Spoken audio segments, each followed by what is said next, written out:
देखिए दो क्वेश्चन मैंने डाइस का रखा है, दो क्वेश्चन मैंने रखा है डाइस का, एक ओपन डाइस क्लोज डाइस। यहाँ पे एक का अपोजिट आपसे पूछा जा रहा है, एक का अपोजिट एक नंबर का, और यहाँ पे पूछा जा रहा है कि मतलब मल्टीपल आंसर भी हो सकता है भाई, किस डाइस का ओपन फॉर्म ये है। तो सबसे पहले यहाँ अपोजिट निकालेंगे, 6 का अपोजिट कौन है, 6 का अपोजिट है 5, 1 का अपोजिट कौन है, 1 का अपोजिट है 3, ठीक है। अब 4 का कौन है, 4 का है 2, ठीक है। तो अब देखो यहाँ पे 1 3 यहाँ पास में बैठे हैं, कैंसिल हो जाएगा, अपोजिट है यहाँ पास में बैठे हैं। 6 दिख रहा है तो 5 नजर नहीं आ रहा है, 5 दिख रहा है तो 6 और 5 ये देखो पास में है, पास में बैठे हैं दोनों, 6 और 5 गया। तो यहाँ पर देखो 5 है, 5 है तो कौन नहीं नजर आ रहा है, 6 नहीं दिख रहा है, 3 है, 2 है तो 4 नहीं दिख रहा, 5 देखो 3 है तो 1 नहीं दिख रहा, 2 है तो 4 नहीं दिख रहा, 5 है तो 6 नहीं दिख रहा, ये आंसर होगा। 6 है तो 5 नहीं दिख रहा, 1 है तो 3 नहीं दिख रहा, 4 है तो 2 नहीं, ये भी आंसर होगा। बोथ सी एंड डी तीनों का ओपन फॉर्म ये हो सकता है, ठीक है। यहाँ देखते हैं 1 का अपोजिट, आप देखो ये दोनों डाइस ले लो, इसमें कौन सा कॉमन है, कॉमन नंबर कौन सा है, 5 है, उसी से क्लॉकवाइज घूम जाओ, चाहे कितना भी डाइस दिया हो, दो ऐसे डाइस को पकड़ो जिसमें 1 फेस कॉमन हो, एक ही बार में सबका अपोजिट आपके सामने। 5 6 2 यहाँ पे मिलेगा, 5 6 4 5 6 4 मिलेगा, यहाँ 5 2 1 5 2 और 1, 1 का अपोजिट कौन आया 4, 5 का अपोजिट कौन सा नंबर नहीं दिख रहा है 2 3, तो 1 का 4 होगा, आंसर होगा 1 का अपोजिट 4। तो इस तरीके से हम डाइस के जितने भी क्वेश्चन थे हमने कर लिए, और अच्छे से समझना है तो डाइस चैप्टर जाकर आप देख लीजिए, प्लेलिस्ट में मैंने प्रॉपर रखा है जाके, ठीक है।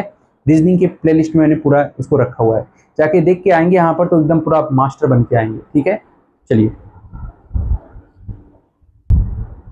तो क्लॉक डाइस के क्वेश्चन के बाद हम थोड़ा सा आपके सामने ये कोडिंग डिकोडिंग का क्वेश्चन लेकर आ गए हैं। कोडिंग डिकोडिंग के क्वेश्चन में ध्यान दीजिएगा, कोडिंग डिकोडिंग का ये जो क्वेश्चन होता है, ये भी क्वेश्चन अच्छा खासा इंपॉर्टेंट आता है आपके एग्जाम में, और आप देखोगे कि रेलवे एनटीपीसी यूजीसी बीपीएम में ये क्वेश्चन देखने मिलेगा, आपको ऐसे क्वेश्चन देखने मिलेंगे। चॉइस का कोड दिया है यहाँ पे OHCECI, देखो अब कहीं ना कहीं देखोगे लेटर को रिप्लेस ही किया गया, लेटर रिप्लेसमेंट है यहाँ पे, लेटर को रिप्लेस किया गया है, तो ऐसे ही आप भी यहाँ रिप्लेस, देखो 2 दिया है तो दूसरा भी दिया, दूसरे में भी ऐसे ही हुआ है, दूसरे में भी ऐसे ही लेटर रिप्लेस हुआ है, तो आप भी ऐसे ही कर दीजिए, यहाँ पे BXE और यहाँ पे T और यहाँ पे C और यहाँ पे E, सो ये आपका आंसर हो जाएगा। तो इसमें आप नंबरिंग वगैरह मत करिएगा, कोई फायदा होने वाला है नहीं। W देखो यहाँ पे 23 है, यहाँ पे 15 है, यहाँ 18 है, यहाँ 20 है, यहाँ 8 है, यहाँ देखो 26 है, यहाँ 18 है, यहाँ 18 है, 23 है और यहाँ 11 है। यहाँ से देखेंगे तो यहाँ 23 से 26 हुआ है, +3 हुआ है, यहाँ भी +3 हुआ है, R को R ही लिखा है, यहाँ भी +3 किया गया है, यहाँ भी +3 किया गया है। इसमें देखो 20 है, ये 23 है, तो क्या हुआ है +3, 18 है यहाँ पे भी +3 करेंगे 21 आएगा। A को A ही लिखा गया है, 3 को यहाँ पे 6 यानी +3 यहाँ भी हुआ है, और +3 यहाँ भी हुआ है, 11 का 14 लिखा है, तो हर बार +3 केवल बीच में वही का वही लेटर है, तो I को I लिखेंगे, F 6 नंबर पे है, +3 करेंगे तो 9 आएगा, और 9 पे कौन होता है I। A 1 पे है, +3 करेंगे तो 4 आ जाएगा, 4 पे कौन होता है D। T 20 है, यहाँ भी +3 करेंगे, 23 पे कौन होता है W, और 8 +3 करेंगे 11, 11 पे कौन होता है K।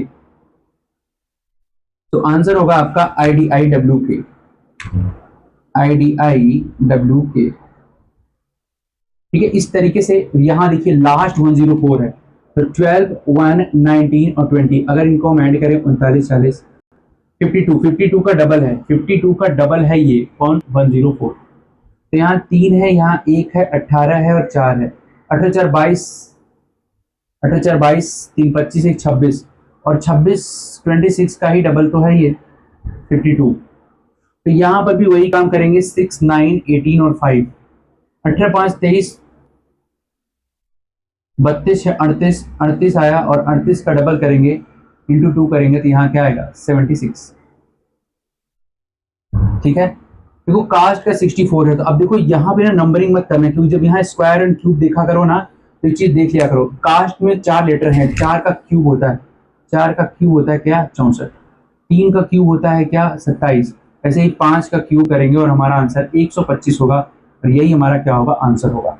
तो इस तरीके से आपको प्रिपेयर होना है स्टूडेंट्स, कि कोई भी क्वेश्चन कैसा भी क्वेश्चन हो, आपको आपके सामने प्रॉब्लम्स क्रिएट ना कर पाए। तो हमने आज आपको डाइस के बारे में बताया, उसके लिए प्रिपेयर होके जाइए। हमने आज आपको कोडिंग डिकोडिंग के बारे में बताया। डाइस में 5-6 क्वेश्चन हुए, यहाँ भी आप देख पा रहे हैं 1 2 3 4 क्वेश्चन तो हो ही गए हैं। ठीक है, कुछ क्वेश्चन और कर लेते हैं और मैं आपको बता देता हूं कि क्लॉक से अगर क्वेश्चन आ सकता है तो कैसा आ सकता है। देखो, क्लॉक में अगर क्वेश्चन आ सकता है तो क्लॉक से जो क्वेश्चन आएगा वो एंगल निकालने को ज्यादा पूछा जा सकता है। या तो आपसे एंगल पूछेगा स्टूडेंट, या तो आपसे एंगल ना पूछते हुए वो आपसे ये पूछते कि मिनट हैंड और आवर हैंड एक घंटे में कितनी बार मिलते हैं। एक घंटे में सबको पता है एक बार मिलते हैं, तो मिनट हैंड और आवर हैंड 12 घंटे में कितनी बार मिलते हैं, या 24 घंटे में एक दूसरे से कितनी बार कोइंसाइड करते हैं, ये क्वेश्चन पूछा जा सकता है आपसे। तो वो सब चीजें मैं आपको बता दे रहा हूँ। One liner, minute hand hour hand 180 degree का एंगल 12 घंटे में कितनी बार बनाते हैं, और 24 आवर में कितनी बार बनाते हैं। और इसके बाद आपसे ये भी पूछा जा सकता है कि minute hand hour hand 90 degree का एंगल 1 घंटे में कितनी बार बनाते हैं, और 12 घंटे और 24 घंटे। तो ये वन लाइनर याद होना चाहिए, क्योंकि आरआरबी एनटीपीसी यूजी सीबीटी 1 में वन लाइनर ऐसे पूछा जा सकता है, तो कंफ्यूज जाएंगे आप। तो ध्यान में रखिएगा कि मिनट हैंड और आवर हैंड, मिनट हैंड और आवर हैंड जो है, minute hand and hour hand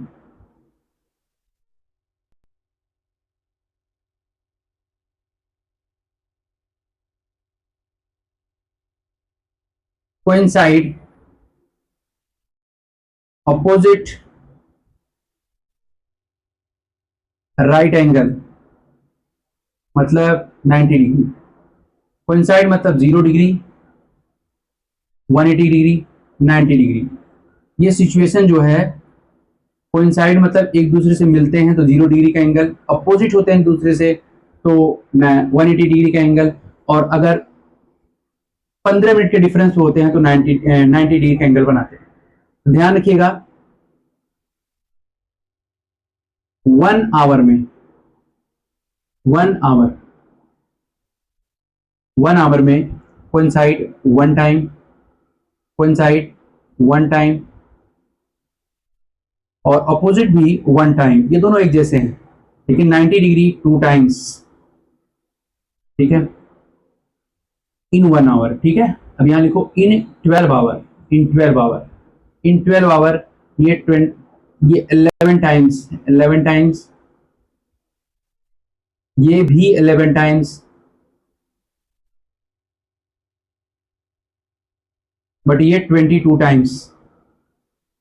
इस चीज का ध्यान रखिएगा, 22 टाइम्स। 90 डिग्री का एंगल 12 घंटे में 22 बार बनता है, इस चीज का आप ध्यान रखिएगा। ठीक है, टेबल जैसा बना दिया है, याद करने में दिक्कत होगी नहीं। और इसको डिटेल में जानना है कि क्यों भाई 1 घंटे में 1 बार, तो 12 घंटे में 12 बार होना चाहिए, 11 बार क्यों हो गया, डिटेल में जानना है तो जाके आपको चैप्टर देखना पड़ेगा, पूरा हमने डिटेल में बना के बताया। ठीक है, इन 12 आवर, इन 24 आवर, ये हो जाएगा 22 टाइम्स, ये भी होगा 22 टाइम्स, और ये होगा 44 टाइम्स, 44 टाइम्स। तो ये आपका एंगल, इससे कम 3 क्वेश्चन देखिए मैंने आपको बता दिया पूरी तरीके से। 3 क्वेश्चन आपका यहाँ पे तैयार हो गया। ये 3 क्वेश्चन डायरेक्ट क्वेश्चन पूछा जा सकता है भाई कि मिनट हैंड आवर हैंड 24 घंटे में कितनी बार 90 डिग्री का एंगल बनाते हैं। तो वहां पे आप कंफ्यूज नहीं होना है, आपको पहले से प्रिपेयर होके जाना है। ठीक है, प्रिपेयर होके जाना है। ठीक है, अब यहाँ पे एक और एक्स्ट्रा पूछा जा सकता है आपसे कि mirror image, water image, mirror and water image, time का मिरर वाटर इमेज पूछा जा सकता है। मिरर वाटर इमेज टाइम का पूछा जाएगा स्टूडेंट। तो मिरर इमेज में आप 23:60 याद रखिए, और यहाँ 18:30 याद रखिए। उतना समय नहीं रहता आपसे, देखिए मुझे भी पता है mirror image left to right बनता है, water image top to bottom बनता है, बट उतना समय नहीं था। अगर टाइम देकर मिरर वाटर पूछेगा तो आप डायरेक्ट 23:60 से बाहर कर दो, 23:60 से बाहर कर, जैसे 8:50, 8 बज करके या फिर 9:20, 9:20 का मिरर वाटर पूछा तो 9:20 को इस 23:60 से माइनस कर दो, 9:20 को यहां से माइनस कर दो, यह जाएगा 20 माइनस होगा 40, 14:40 यानी 2:40, सीधा आंसर होगा 14:40 का मतलब 2:40। ठीक है, और यहाँ से 9:20 यहाँ से बाहर निकालेंगे तो 10 आएगा, और यहाँ 18 में से 9 जाएगा 9:10, इसका आंसर 9:10 आएगा, 9:10, इसका आंसर 2:40 आएगा। तो इस तरीके से आप मिरर वाटर इमेज आसानी से निकाल सकते हो। ठीक है, तो मिरर वाटर इमेज में हाँ एक जगह दिक्कत होगी, मान लो आपसे बोल दिया 950 का वाटर इमेज बताओ 950 का, तो 1830 में से 950 माइनस कैसे करोगे, 950 माइनस कैसे करोगे, ये आवर है, ये क्या है, मिनट है, तो माइनस करने जाएंगे 30 में से 50 तो माइनस होगा ही नहीं, 30 में से 50 माइनस होगा नहीं। उस सिचुएशन में यहाँ से 1 आवर लेकर इधर आएंगे, यहाँ से 1 आवर इधर आएंगे, 1 आवर में कितना मिनट, 60 मिनट, तो मिनट बदलकर यहाँ ऐड होगा ना, तो ये हो जाएगा 17 और ये हो जाएगा 90, 1790। अब आप 1790 ही याद कर लो, अगर मिनट ज्यादा दिखे तो 1790 में से 950 बाहर कर देंगे, तो ये हो जाएगा 40, हो जाएगा 840, सो आंसर हो जाएगा 840। 840, 90 में से 50 जाएगा तो 40 आएगा, 17 में से 9 जाएगा तो 8 आएगा। तो इस तरीके से मिरर वाटर इमेज निकालने में कोई दिक्कत नहीं होगी, बस ये नंबर याद रखिए 23, 60, 18, 30, ठीक है। मिरर इमेज के लिए 23, 60 और वाटर इमेज के लिए 18, 30। तैयारी हमारी पहले से होनी चाहिए, जो चीजें आई हुई हैं ठीक है, जो चीजें फिर उसके अलावा भी हमें तैयार रहना है, कहीं अगर आ गया तो फिर क्या करेंगे। फिर और देखो एंगल पूछा जा सकता है, क्लॉक में आपसे एंगल पूछा जा सकता है, तो एंगल के लिए मैंने फॉर्मूला बता के रखा है, कोई रिस्क नहीं लेना है आपको। h into 30 minus M into 11/2। बिना फॉर्मूले के भी निकालने वाला तरीका मैंने आपको बता रखा है, बिना फॉर्मूले के निकालने वाला तरीका मैंने आपको बता रखा है, जा करके उस क्लॉक चैप्टर को पूरा अच्छे से पढ़िए, ठीक है, वहां आपको दिख जाएगा। जैसे आपसे पूछ दिया, मान लो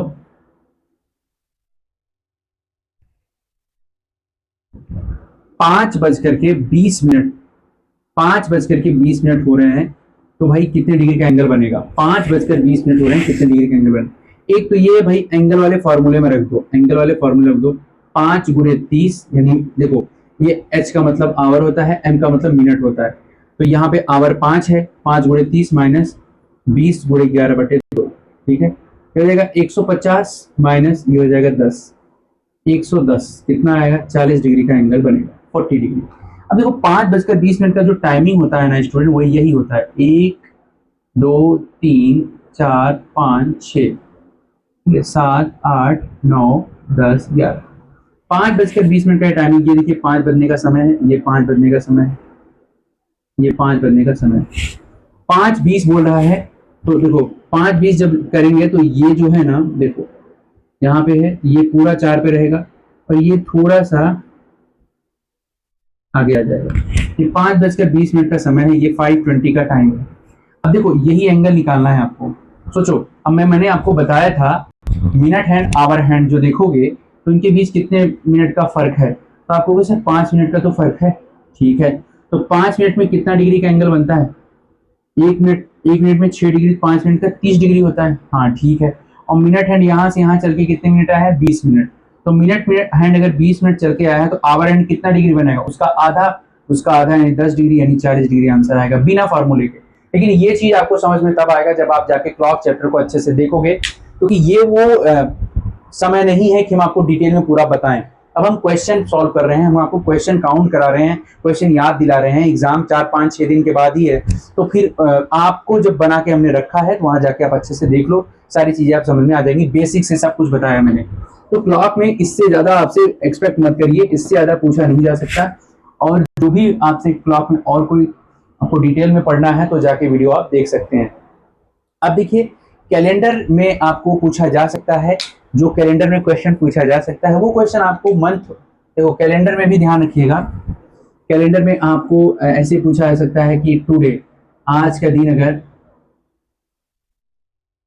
फ्राइडे है, आज का दिन क्या है, फ्राइडे, तो आपसे पूछेगा आज से 472 दिन के बाद, आफ्टर 472 डेज, आफ्टर 472 डेज कौन सा दिन आएगा, कौन सा डे होगा, आप आफ्टर 472 डेज के बाद कौन सा दिन आएगा, ये नॉर्मल क्वेश्चन हो सकता है। तो फ्राइडे है 472 दिन के बाद, तो 472 को 7 से डिवाइड कर दो, 7 6 जा 42, 5 2 7 7 जा 49, यहाँ रिमाइंडर 3 आया, और 3 रिमाइंडर फ्राइडे में ऐड कर देंगे, फ्राइडे में 3 ऐड करेंगे, सैटरडे संडे मंडे, आपका आंसर आएगा मंडे, तो मंडे आंसर आ जाएगा। बहुत आसानी से आपने आंसर निकाल लिया मंडे, कोई भी परेशान नहीं होना है। कुछ लोग सोचेंगे आप क्या करेंगे नहीं, आसानी से आप निकाल सकते हो, जितने दिन भी बात पूछे आप इजीली आंसर दे सकते हो, कोई प्रॉब्लम होगा नहीं। एक क्वेश्चन यहां से भी बन सकता है, जैसे इस तरह से क्वेश्चन बन सकता है कि if day before yesterday, if day before yesterday is Saturday, then find 2 days after tomorrow,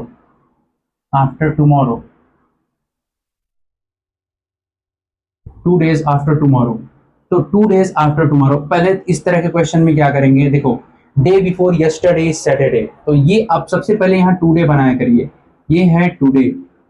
yesterday के एक दिन पहले ये रहा यस्टरडे, उसके एक दिन पहले क्या है, सैटरडे है।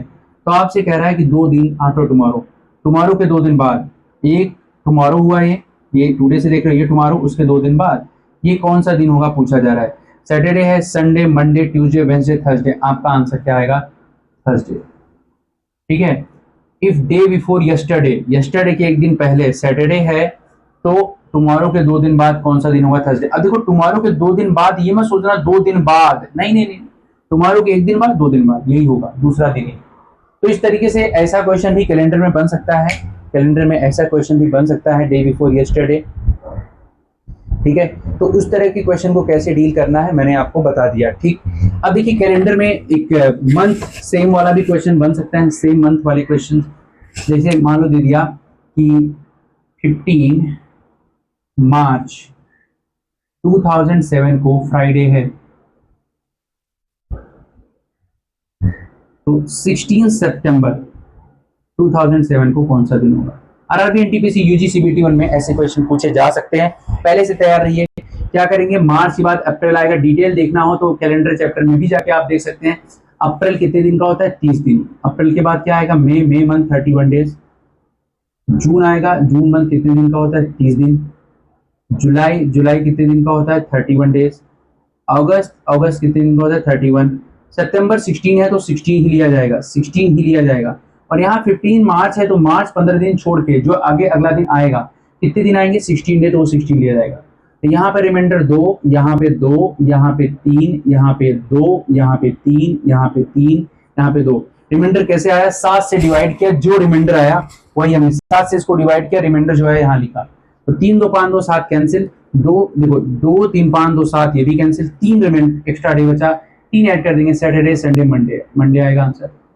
आप अगर इसको आप ऐसे कैलकुलेशन नहीं कर पाते तो आप ऐसे भी कर सकते हो, इन सबको एक ही बार ऐड कर देंगे, एक ही बार 6 1 7 1 8 9 6 15, 15 के 5 1 3 3 6 1 7 3 10 3 13 3 16 1 17 1 18, 185 डिवाइड बाई 7, 7 2 जा 14, 4 आया, 5 7 6 जा 42। देखा आपने, रिमाइंडर 3 आया, वही 3 रिमाइंडर यहाँ पे ऐड किया है। तो चाहे आप ऐसे निकालो, चाहे आप एक ही बार में ऐड करके 7 से डिवाइड कर दो, आप ले जाके वहां पे ऐड कर दो। तो इस तरीके से आज के लेक्चर में हमने बहुत कुछ सीखा स्टूडेंट, हमने सीखा डाइस, हमने सीखा क्लॉक, हमने सीखा कैलेंडर के बारे में कुछ, हमने कोडिंग डिकोडिंग के भी क्वेश्चन किए। नेक्स्ट लेक्चर में आएंगे हम लोग तो और भी सारे क्वेश्चंस करेंगे, और भी सारे क्वेश्चंस नेक्स्ट लेक्चर में करने वाले हैं। आज हमने बहुत टाइप के क्वेश्चन अगर काउंट करो तो 20 के नियर अबाउट तो हो ही गया है, नियरेस्ट तो हो ही गया है, पहुंच ही गया है 20 क्वेश्चन के नजदीक। ठीक है। तो आज के लेक्चर में हमने इतना किया। नेक्स्ट लेक्चर में हम आएंगे स्टूडेंट और कुछ बहुत सारी चीजें, एनालॉजी क्लासिफिकेशन के वही और क्वेश्चन कराएंगे हम। ठीक है। और इसके बाद हम लोग फिर वही पजल वाले पे, सिटिंग पजल की ओर चलेंगे, उस पर भी हम लोग प्रैक्टिस करेंगे। मैथमेटिकल ऑपरेशन बचा है अभी, वेन डायग्राम बचा है अभी, और अभी ऑर्डर रैंकिंग भी तो बचा हुआ है, ब्लड रिलेशन भी तो बचा हुआ है, डायरेक्शन भी तो बचा हुआ है। तो उन सब चीजों को एक एक करके हम पढ़ेंगे। आज के लेक्चर में इतना ही। नेक्स्ट लेक्चर फिर से मिलते हैं। Railway, RRB, NTPC, UG CBT 1 को 30 में 30 निकाल के रखना ही है, हमें निकालना ही है। अगर लेक्चर अच्छा लगा करे तो सब्सक्राइब किया करिए और शेयर तो जरूर करिए, दबा के शेयर करिए और पढ़ाई भी कीजिए। पूरा पूरा पूरा मतलब रेलवे, एनटीपीसी, यूजी सीबीटी 1 को मतलब खत्म ही कर देना है, सांस लेने ही नहीं देना है। क्यों लेने दे भाई, क्योंकि हम प्रीवियस ईयर के सारे क्वेश्चन करेंगे और हम कर रहे हैं जो बचे हुए, जिस पर मतलब खतरा मंडरा रहा है भाई ये भी क्वेश्चन आ सकता है, हम तो उसको भी करके जा रहे हैं, तो कहां से आएगा क्वेश्चन, सब कुछ क्लियर कर देंगे हम। ठीक है। आज के लिए इतना ही, नेक्स्ट लेक्चर में फिर से मिलते हैं। Thanks to all of you. जय हिंद।